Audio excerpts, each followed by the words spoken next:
महाराज जी, ये अभी मिर्जापुर वाली जो गायिका हैं सरोज सरगम, इन्होंने देवी जी पे काफी कुछ आपत्तिजनक कुछ गाया है। यादवों को लेके महिषासुर अपने को यादवों से जोड़ रहे हैं।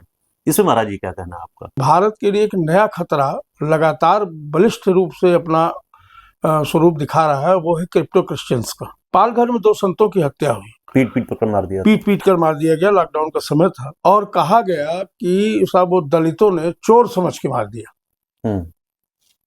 ये बात ठीक उसी तरह हो रही है जैसे कुछ नवीन इतिहासकार हैं जिनको बौद्धिकता की अपच है, वो संस्कृति पर कुछ भी बोलने लगते हैं। उनके लिए पुराण झूठे हैं, उनके लिए साहित्य झूठा है, उनके लिए हर चीज झूठी है।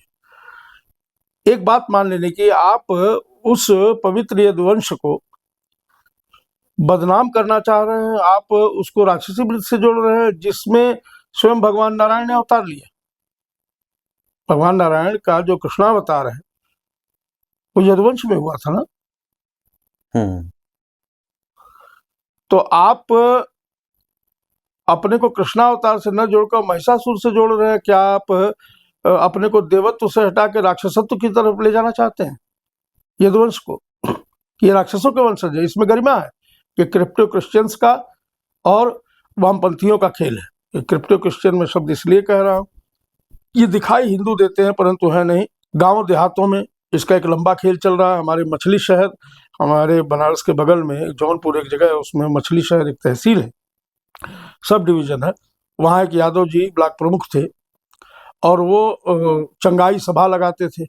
मुझे पता चला, मैंने उच्चाधिकारियों से संपर्क किया और प्रशासन ने उस पर जब अंकुश लगाया तो पता चला कि वो हमारे आराध्यों की तस्वीर को सरेआम अपमानित कर रहे थे और उसके ऊपर जो भी किया जा सकता है उसको अपमानित करने का कृत्य वो कर रहे थे। तो इस तरह से क्रिप्टो क्रिश्चियनिटी जो हमारे लिए लगातार एक बड़ा खतरा बन के उभर रही है, हम इस पर ध्यान नहीं दे पा रहे हैं।